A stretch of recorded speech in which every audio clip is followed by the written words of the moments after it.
어머니는 중매업계에서 유명한 마담뚜로 알려져 있었죠.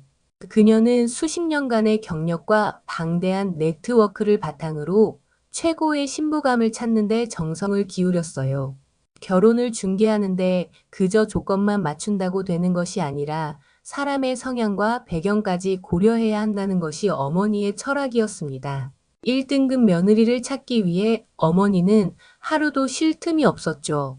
사무실 한쪽 벽에는 여러 후보들의 사진과 프로필이 빼곡히 붙어 있었고, 어머니는 이들을 일일이 비교하며 적합한 사람을 찾기 위해 심사숙고하셨죠. 스펙뿐만 아니라 품성, 가정환경, 심지어 사소한 취미까지도 체크리스트에 넣어 꼼꼼하게 평가했어요. 이 사람은 가문이 좋지만 성격이 너무 강할 수 있어. 저 사람은 학벌은 조금 부족하지만 부모님이 참 훌륭하셔. 라며 혼잣말을 하시며 손에 든 서류를 넘기곤 했습니다. 어머니는 직접 발로 뛰는 것을 주저하지 않으셨어요. 유력한 후보가 있다 싶으면 그 사람의 학교 동문이나 직장 동료를 찾아가 정보를 수집하거나 때로는 친구의 친구에게 부탁해 예비 신부의 생활 방식을 간접적으로 알아보기도 했죠. 주말마다 고급 레스토랑이나 카페에서 우연히 마주치며 자연스러운 대화를 나누기도 했죠.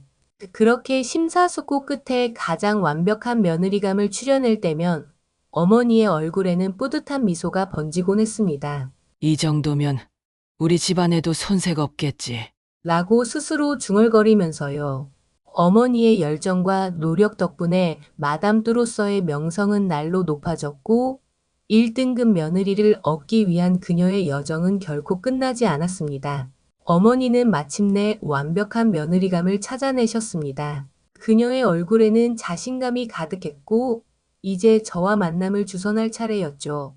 그러나 그 과정에서 어머니는 제 기존 애인과의 관계를 깨뜨리기로 마음먹으셨습니다. 어머니가 보기에 제 애인은 1등급 신부감의 기준에 미치지 못했기 때문이었습니다. 어느 날 어머니는 저와 상의도 없이 애인을 찾아갔어요. 그 자리는 차갑고 불편한 분위기로 가득 찼습니다. 어머니는 처음에는 상냥한 표정으로 애인에게 말을 걸었지만 곧바로 그녀의 단점을 조목조목 지적하기 시작했습니다. 이봐요, 아가씨.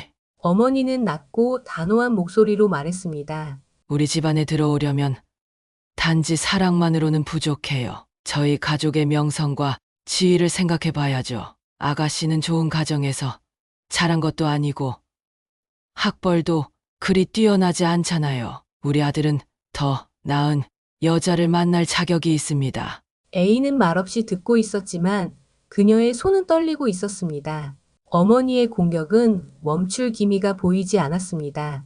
어머니는 고개를 들고 애인을 똑바로 바라보며 말을 이었습니다. 아가씨가 우리 집안에 어울리지 않는다는 건 누구보다도 내가 잘 알고 있습니다. 애초에 만나는 것 자체가 실수였던 것 같군요. 우리 아들이 더 나은 여자를 만날 수 있게 해주는 게 아가씨가 할 수 있는 마지막 배려일 겁니다. 애인의 눈가에 눈물이 맺히기 시작했습니다. 어머니의 말은 그저 직설적일 뿐만 아니라 애인의 자존심을 깊이 상처 입혔습니다. 어머니는 자신의 말에 확신이 있는 듯 보였고 애인의 감정에는 신경 쓰지 않는 듯 했습니다. 부탁이 아니라요. 아가씨가 스스로 물러나는 게 좋을 겁니다. 우리 집안의 기준을 충족할 수 있는 사람을 찾아야 하니까. 애인은 어머니의 말을 듣고 고개를 숙인 채 자리에서 일어났습니다. 더 이상 어머니와 맞서 싸울 수 없다는 걸 깨달은 듯 무거운 발걸음으로 그 자리를 떠났습니다. 그리고 그녀는 제게 말도 없이 떠났습니다. 어머니가 소개해준 콧대 높은 1등급 여자를 만나러 갔습니다. 그녀는 고급스러운 카페의 창가 자리에 앉아 있었습니다. 길게 늘어뜨린 머리카락과 세련된 옷차림, 또렷한 화장까지 모든 것이 완벽하게 정돈된 모습이었어요. 제가 자리에 앉아 그녀는 살짝 미소를 지었지만 그 미소는 차가운 거리감을 주는 인상이었습니다. 그녀는 마치 당연하다는 듯이 제게 고개를 끄덕이며 인사를 했습니다. 오셨군요. 그녀는 말했습니다. 여기 자리 괜찮으세요? 그녀의 말투에는 교양이 깃들어 있었지만 어딘가 냉정한 기운이 느껴졌습니다. 대화를 나누는 동안 그녀는 자신의 학벌과 집안 이야기를 가볍게 꺼내면서도 저를 평가하는 듯한 시선을 멈추지 않았습니다. 제 부모님께서도 이런 자리를 기대하셨어요. 그녀는 우아하게 커피를 마시며 말했습니다. 그녀의 말 속에는 확고한 자부심이 담겨 있었습니다. 그녀의 콧대는 높았고 저는 그 자리가 어딘가 낯설게 느껴졌습니다. 대화는 형식적으로 이어졌지만 진심은 느껴지지 않았습니다. 그녀는 자신이 가진 것들로 저를 압도하려는 듯한 태도를 유지했고 저는 그 틈에서 점점 더 불편해졌습니다. 이 만남이 과연 올바른 선택인지 의문이 들기 시작했습니다. 그럼에도 불구하고 어머니가 말한 재산이 100억 있고 잘 나가는 의사라는 말이 머릿속에 계속 맴돌았습니다. 그래서 몇 번 더 만나보기로 했습니다. 다음 만남에서는 한적한 고급 레스토랑에서 만났습니다. 그녀는 변함없이 완벽하게 차려입고 있었고 품위 있는 미소로 저를 맞이했습니다. 우리는 서로의 안부를 묻고 자연스럽게 대화를 이어갔지만 여전히 어딘가 형식적이고 거리감이 느껴졌습니다. 그녀는 자신의 병원에서 일어난 일들을 이야기하며 자연스럽게 자신의 성공을 강조했습니다. 저는 고개를 끄덕이며 그녀의 이야기를 들었지만 마음 한구석에서는 여전히 어색한 감정이 들었습니다. 대화를 나눌수록 그녀가 저를 있는 그대로의 사람으로 받아들이기보다는 자신의 인생 계획에 맞는 한 조각으로 보고 있다는 생각이 들었습니다. 몇 번 더 만나면서도 그녀는 자신의 재력과 경력을 종종 이야기하며 저희 상황과 비교하는 듯한 말을 하곤 했습니다. 우리 병원에서 진료받으려면 몇 달을 기다려야 해요. 그런데 우리 둘이 결혼하면 예약 없이도 언제든 가능하겠죠? 그녀는 마치 그것이 큰 특혜인 양 말을 이어갔습니다. 그녀의 말과 태도는 여전히 차갑고 상대방을 압도하려는 듯 했습니다. 하지만 어머니의 기대와 그녀가 가진 조건들이 머릿속을 떠나지 않았기에 저는 다시 한번 그녀를 만나기로 결정했습니다. 상견례 당일 우리는 고급 호텔의 연회실에서 만났습니다. 상대 집안은 격식을 차려 준비된 모습으로 나타났고 분위기는 정중하면서도 약간의 긴장감이 흘렀습니다. 대화를 나누던 중 상대 집안에서 자연스럽게 결혼 후 거주할 집에 대한 이야기가 나왔습니다. 우리 딸이 결혼 후에 서울에서 살게 되면 좋겠어요. 40평대 정도의 아파트라면 괜찮을 것 같네요.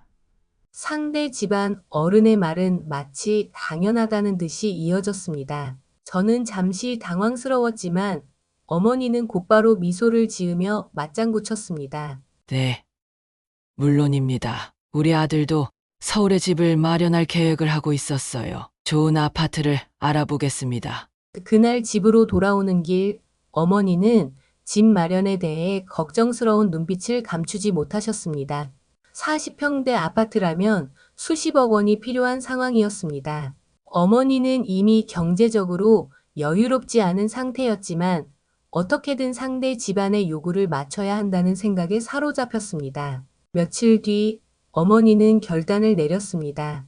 은행에서 대출을 받아 어떻게든 아파트를 구입하기로 한 것입니다. 빚을 내서라도 이 결혼을 성사시켜야 해. 어머니는 스스로에게 다짐하듯 중얼거리셨습니다. 그녀는 나중에 큰 재산이 우리 집안으로 들어올 거라는 생각에 마음을 다잡았습니다. 결혼만 성사되면 저 집안의 재산이 결국 내 것이 될 거야. 어머니는 저를 바라보며 확신에 찬 목소리로 말했습니다. 어머니는 그동안 고생을 마다하지 않았고 이제야 모든 노력이 결실을 맺을 수 있는 기회가 온 것처럼 보였습니다. 그렇게 해서라도 상견례에서 언급된 아파트를 마련해야만 했습니다. 결국 어머니는 빚을 내고 재정적인 부담을 떠안으면서도 아파트 계약을 진행했습니다. 신혼여행을 다녀온 후 어머니가 새로 마련한 집을 처음으로 방문하셨습니다. 어머니는 문을 열고 들어오자마자 집안을 둘러보며 하나하나 살펴보셨습니다. 거실 한쪽에 놓인 단출한 소파와 식탁, 벽면에 걸린 작은 TV가 눈에 들어왔습니다. 주방 가전도 필요한 최소한의 것들만 놓여 있었고 어머니의 눈에는 모든 것이 빈약하고 초라해 보였습니다. 어머니는 잠시 침묵하시더니 곧바로 아내에게 다가가 속상한 듯한 표정으로 말을 꺼냈습니다. 아가, 이게 뭐니? 결혼했으면 그래도 집을 좀 더 잘 갖춰 놓아야 하는 거 아니야? 가구도 그렇고 가전도 너무 간소한 것 같아. 아내는 당황한 듯 멋쩍은 미소를 지으며 대답했습니다. 아니요, 어머니. 요새 누가 가구랑 가전을 가득가득 채워넣나요? 이렇게 널널하게 집을 사용하는 게 요새 트렌드예요. 모르셨나요? 어머니는 쉽게 납득하지 못한 듯 한숨을 내쉬며 다시 말을 이었습니다. 아무리 그래도 우리 아들이 여기서 불편하게 지내는 건 안 되지 않니? 너희 집안에서도 결혼 준비에 힘을 써줬으면 이런 일은 없었을 텐데 말이야. 어머니의 말은 마치 상대 집안을 은근히 탓하는 것처럼 들렸습니다. 그 속에는 아파트 마련에 빚을 내면서까지 힘을 쏟은 자신과 비교되는 서운함이 담겨 있었습니다.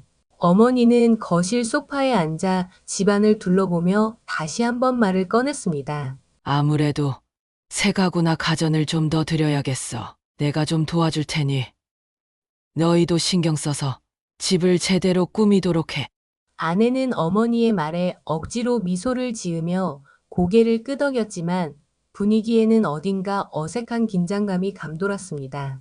어느 날 처가댁 식구들과 어머니가 함께 고급 한정식 레스토랑에서 식사를 하게 되었습니다. 화기애애한 분위기 속에서 어머니는 처가댁 식구들과 자연스럽게 대화를 나누며 여러 가지 이야기를 주고받았습니다. 그러다 점차 저에 대한 이야기로 화제가 넘어가면서 어머니는 자신감 넘치는 표정으로 저를 자랑하기 시작했습니다. 우리 아들 참 능력 있죠. 직장에서도 인정받고 이번에 결혼하면서 많은 걸 배우고 성장한 것 같아요. 어머니는 자부심을 가득 담아 말했습니다. 장인어른과 장모님은 미소를 지으며 고개를 끄덕였고 분위기는 계속 화기애애했습니다. 그러다 어머니는 살짝 목소리를 낮추고 장인어른을 향해 몸을 약간 기울이며 말을 꺼냈습니다. 사실 사돈분께 부탁드릴 게 하나 있어요. 우리 아들이 앞으로 사업을 시작해 보려고 하는데 조금 도와주실 수 있을까 해서요. 아파트 마련하느라 저희도 여유가 없어서요. 어머니의 말에 장인어른은 잠시 당황한 표정을 지었습니다. 그러나 어머니는 곧바로 덧붙이며 말을 이어갔습니다. 아무래도 저희가 결혼 준비에 많은 걸 투자했잖아요. 게다가 우리 아들이 이렇게 훌륭한 며느리를 맞아들였으니 장인어른께서도 사업 자금을 조금 지원해 주시면 우리 가족이 더 화목해질 것 같아요. 장인어른은 다소 난처한 표정으로 대답했습니다. 아, 사업이라니 갑작스러운 이야기라 조금 당황스럽군요. 저희는 재산의 반은 기부할 것이고 반은 아들에게 물려줄 생각입니다. 딸은 출가 외인 아닙니까? 어머니는 장인어른의 반응에 약간 실망한 듯 보였지만 포기하지 않고 웃음을 지어 보이며 덧붙였습니다. 아니, 어떻게 그런 말씀을 하세요?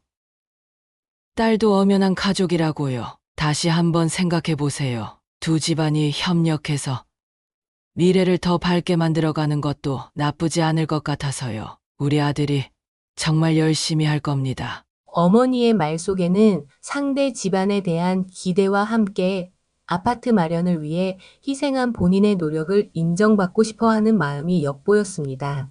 그런 어머니의 모습에 저는 어쩐지 복잡한 심경이 들었고 식사 자리는 어딘가 불편한 침묵으로 이어졌습니다. 그 만남 이후 어머니는 점점 스트레스를 많이 받으셨습니다. 집안 분위기는 긴장감으로 가득했고 어머니는 자주 한숨을 쉬며 무언가에 깊이 잠겨 있는 모습이었습니다. 결국 어머니는 건강이 좋지 않다는 핑계로 아내가 근무하는 병원을 찾아갔습니다. 평소 신뢰했던 병원이라며 안심하고 진료를 받을 생각이었죠. 병원에 도착한 어머니는 접수대에서 아내의 이름을 말하며 진료를 요청했습니다. 그러나 병원 직원이 그분은 의사가 아니십니다. 간호사로 근무하고 계세요. 라고 대답하자 어머니는 잠시 멍해지셨습니다. 믿을 수 없다는 듯 아내의 근무 위치를 확인하기 위해 병원을 돌아다니기 시작했고 결국 아내가 간호사로 일하는 모습을 직접 목격하셨습니다. 그 순간 어머니는 머릿속이 하얘졌고 다리가 풀리며 그대로 주저앉고 말았습니다. 몇몇 병원 직원들이 달려와 그녀를 부축했지만 어머니는 눈앞이 흐려지며 쓰러지고 말았습니다. 병실에 누워있던 어머니는 충격과 허탈감에 휩싸였습니다. 아내가 병원에서 근무한다고 했을 때 어머니는 아무런 의심 없이 의사일 것이라고 믿어왔습니다. 스스로 혼자서 북치고 장구치며 1등급 며느리라는 환상을 키워왔던 것이었습니다. 그런데 그 모든 것이 자신의 착각에서 비롯된 것이었음을 깨닫고 어머니는 자신이 한없이 초라하게 느껴졌습니다. 눈을 감은 채 중얼거리는 어머니의 목소리에는 분노와 자책이 섞여 있었습니다. 어떻게 이렇게 바보같이 속아 넘어갔을까? 내가 이 모든 걸 희생하면서까지 이 결혼을 성사시킨 이유가 무엇이었는데? 어머니는 아파트 마련을 위해 빚을 내고 처가댁에게 도움을 요청했던 순간들이 주마등처럼 떠올랐습니다. 모든 게 자신이 쌓아온 환상 위에 세워진 모래성 같았습니다. 어머니의 얼굴에는 깊은 주름이 더욱 선명해졌고 눈가에는 그동안의 스트레스와 피로가 드러나 있었습니다. 그녀는 그저 침대에 누워 한숨을 내쉴 뿐 아무 말도 하지 못한 채 텅 빈 천장만 바라보고 있었습니다. 어머니는 병원에서 퇴원한 후에도 깊은 실망과 상처에서 쉽게 벗어나지 못했습니다. 하지만 시간이 흐르면서 그녀는 다시 희망을 찾으려 애썼습니다. 손주가 생기면 서가댁에서 마음을 돌릴 수도 있지 않을까 하는 생각이 들었던 것입니다. 어머니는 결국 아이를 갖는 것이 두 집안 관계를 더 돈독하게 만들 수 있는 유일한 길이라고 판단했습니다. 어느 날 어머니는 집에 찾아와 식사를 마친 후 조심스럽게 아내에게 말을 꺼냈습니다. 아가, 너희들 이제 슬슬 아이 생각해 볼 때가 되지 않았니? 어머니의 목소리는 다정했지만 그 안에는 뭔가 절박함이 섞여 있었습니다. 아내는 갑작스러운 질문에 당황한 듯 잠시 멈칫했습니다. 아직은 좀 더 시간을 가지고 싶어요. 어머니, 저희도 아직 결혼 생활에 적응 중이라서요. 어머니는 그런 아내의 반응에 약간 실망한 듯 했지만 얼굴에는 미소를 유지하며 부드럽게 말을 이어갔습니다. 알겠어. 하지만 아이가 생기면 내 부모님도 더 적극적으로 도와주실 수도 있잖니? 우리 손주가 생기면 얼마나 기뻐하시겠어. 그리고 아이가 생기면 너희도 더 가족의 일원으로 깊이 자리 잡을 수 있을 거야. 어머니의 말은 겉으로는 손주의 탄생을 기다리는 할머니의 바람 같았지만 그 이면에는 분명한 계산이 있었습니다. 손주가 생기면 처가댁이 마음을 더 열고 나아가 재산을 나누는 문제에서도 양보할 가능성이 높아질 것이라고 판단한 것입니다.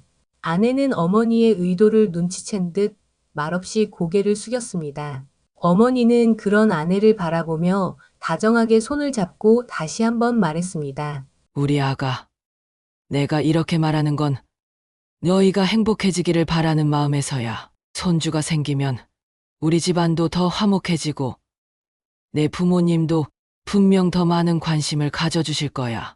어머니의 설득은 끈질기고 은근했습니다. 아이를 가지라는 말 뒤에는 단순한 바람이 아닌 두 집안의 관계를 변화시키고자 하는 어머니의 절박한 기대가 숨어 있었습니다. 어느 주말 오후 어머니는 불쑥 저희 집에 방문하셨습니다. 현관문을 열고 들어온 어머니의 시선은 거실에 앉아 TV를 보며 과자를 먹고 있는 어린 처남에게로 향했습니다. 그의 편안한 모습에 어머니의 얼굴에는 짜증이 서리기 시작했습니다. 어머니는 거실을 둘러보며 눈살을 찌푸리더니 저와 아내를 번갈아 보며 단호한 목소리로 말했습니다. 이게 도대체 뭐니? 주말마다 여기가 내 동생의 놀이터야? 애가 집에 와서 이렇게 자리 잡고 있는데 어떻게 아기를 가질 생각을 하겠어?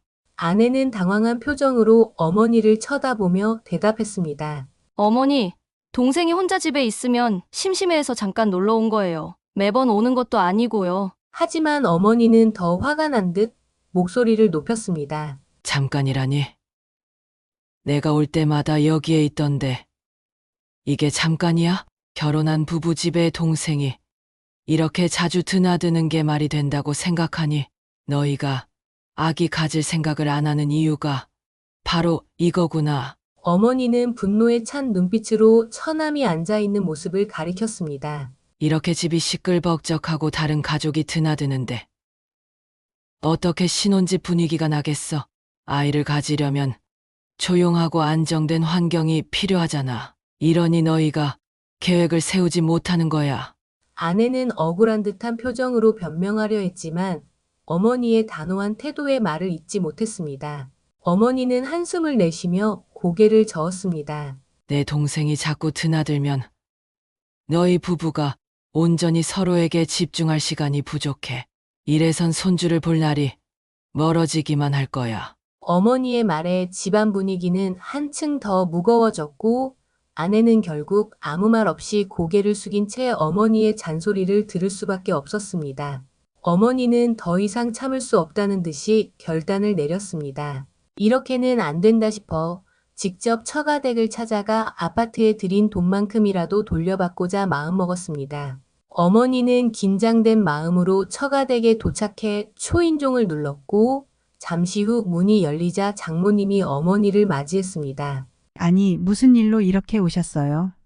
장모님은 뜻밖의 방문에 놀란 표정이었습니다. 어머니는 차분한 표정으로 장모님을 바라보며 대답했습니다. 제가 드릴 말씀이 있어서요. 우리 아들 결혼 준비하느라 아파트에 많은 돈을 들였잖아요. 그런데 제가 좀 힘들어서 그 돈만큼이라도 도와주셨으면 해서 왔습니다. 그 순간 집 안쪽에서 어린 처남의 목소리가 들렸습니다. 엄마, 내 물건 어디 있어? 장모님은 잠시 머뭇거리며 처남을 향해 소리쳤습니다. 조용히 해라. 엄마 손님 오셨다.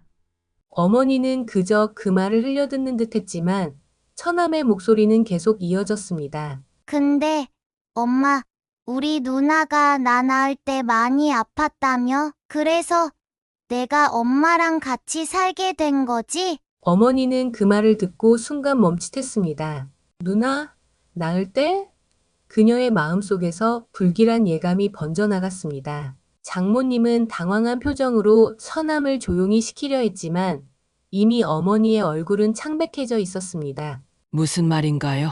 어머니는 떨리는 목소리로 물었습니다. 지금 그 아이가 누구 아이라고 하신 거죠? 장모님은 순간 굳어버린 표정으로 어머니를 바라보며 망설였습니다. 하지만 더는 숨길 수 없다는 것을 깨달은 듯 조용히 입을 열었습니다. 사실 그 아이는 제 딸, 그러니까 당신 며느리가 학창시절 사고로 생긴 아이예요. 그때 사정이 어려워서 제가 대신 아이를 키우기로 했습니다. 그동안 아이에 대해 말하지 않은 건 딸의 부탁이었어요. 그 말을 듣는 순간 어머니는 충격으로 어지러움을 느꼈습니다. 며느리에게 그런 비밀이 있었고 아무것도 모른 채 결혼을 성사시킨 자신이 한없이 바보처럼 느껴졌습니다. 어머니는 한마디도 더 할 수 없었고 그저 멍한 표정으로 문을 나섰습니다. 밖으로 나와 차에 앉아 가만히 앉아있던 어머니는 속에서 올라오는 분노와 좌절 그리고 배신감에 손을 떨며 무너지는 듯한 기분을 느꼈습니다. 모든 것이 거짓말처럼 느껴졌고 그동안 쏟았던 노력과 희생이 한순간에 허무하게 무너져 내린 것만 같았습니다.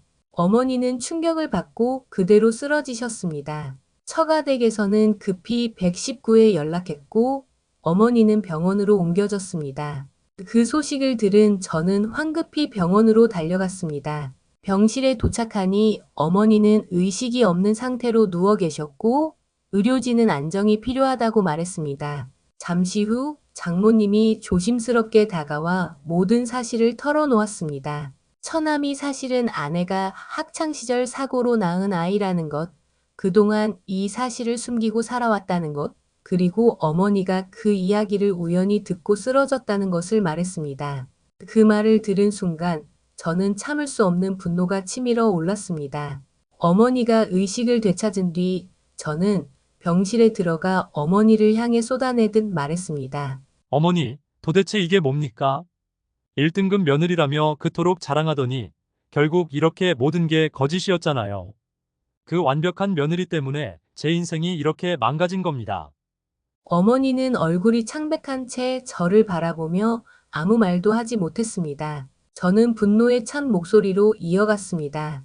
어머니가 최고의 며느리를 찾아주겠다고 이 결혼이 모든 걸 완벽하게 만들어줄 거라고 했을 때 믿었어요. 하지만 그게 다 거짓이었잖아요. 어머니의 그 욕심 때문에 제가 이런 상황에 놓인 겁니다. 어머니는 고개를 떨군 채 눈가에 눈물이 맺히기 시작했습니다. 난 그저 너를 위해서. 저를 위해서요?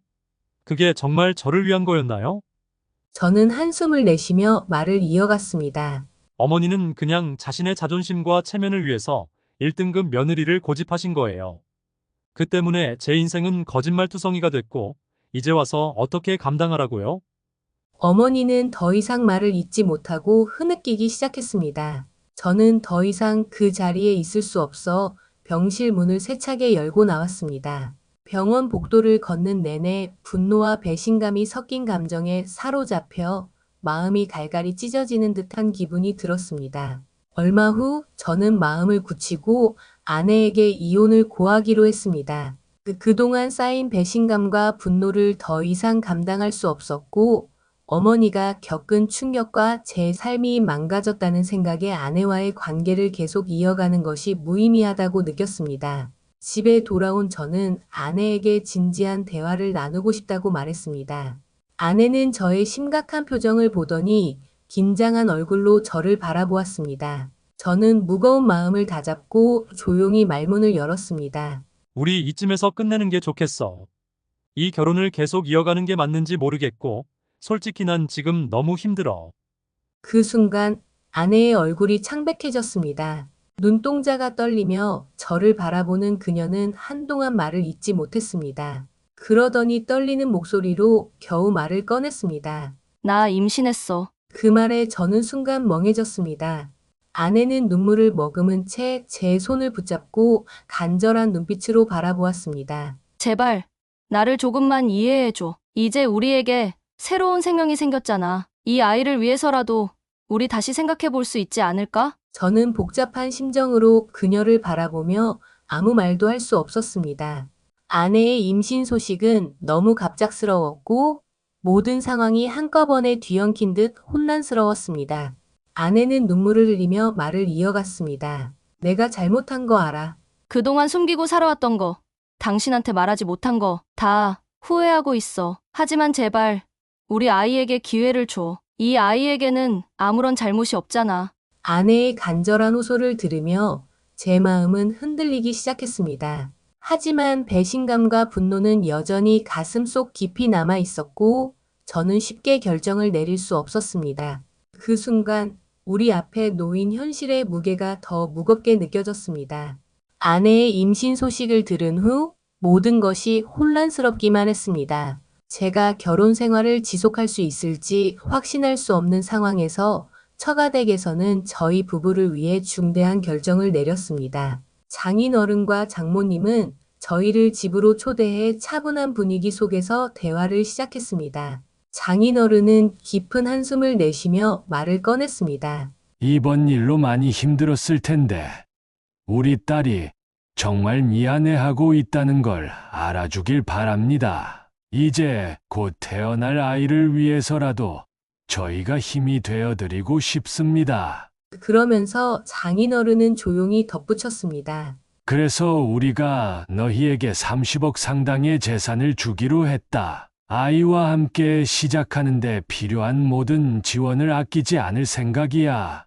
그 말을 듣는 순간 어머니는 옆에서 마치 무거운 짐을 내려놓은 듯 크게 안도의 한숨을 내쉬었습니다. 그녀는 저를 바라보며 얼굴에 미소를 띄우고 있었습니다. 그 미소는 오랜만에 보는 평온한 표정이었습니다. 어머니는 손을 내밀어 제 손을 잡고 따뜻하게 말했습니다. 이제 됐어. 모든 게 제자리를 찾을 거야. 나도 많이 힘들었지만 이제 손주도 생기고 이렇게 처가댁에서도 도와주시겠다고 하시니 너도 모든 것을 용서하고 살아가자. 우리 손주를 위해서라도 말이야. 어머니의 눈가에는 눈물이 맺혔습니다. 그녀의 목소리에는 안도와 함께 깊은 후회가 섞여 있었습니다. 그동안 내가 너한테 무리한 기대를 했던 것도 사실이야. 하지만 이제 우리 모두가 새롭게 시작할 수 있는 기회를 잡았잖아. 그러니까 이제는 과거의 일은 모두 흘려보내고 앞으로의 삶을 생각하자꾸나. 어머니의 말을 들으며 저는 복잡했던 마음이 조금씩 풀어지는 것을 느꼈습니다. 여전히 아내에 대한 배신감은 남아 있었지만 이제 곧 태어날 아이와 두 집안의 지원을 받아 새로운 시작을 할 수 있다는 생각에 마음이 조금씩 가라앉았습니다. 그러나 어머니의 간절한 설득과 처가댁의 제안에도 불구하고 제 마음속 갈등은 여전히 쉽게 사라지지 않았습니다. 아내의 임신 소식과 처가댁의 도움 약속은 분명 큰 변화였지만 그동안 쌓여온 배신감과 상처가 완전히 치유되기에는 시간이 필요했습니다. 저는 어머니의 손을 살며시 놓고 깊은 숨을 내쉬며 고개를 숙였습니다. 고마워요, 어머니. 그리고 장인어른, 장모님께도 감사드립니다. 하지만 이 모든 걸 받아들이기 전에 제 자신을 위한 시간이 조금 필요한 것 같습니다. 어머니는 저를 걱정스럽게 바라보았지만 이해하는 눈빛으로 고개를 끄덕였습니다. 그래. 아들아, 너도 많은 걸 겪었으니 충분히 생각해 보렴. 시간이 필요하다면 기다릴게. 저는 방 안에 흐르는 무거운 공기를 가르며 천천히 일어섰습니다. 복잡한 마음을 정리하기 위해 잠시 거리를 두고 생각할 시간이 필요했습니다. 모든 결정을 내리기에는 아직 준비가 되지 않았다는 걸 깨달았기 때문입니다. 그렇게 저는 조용히 집을 나섰습니다.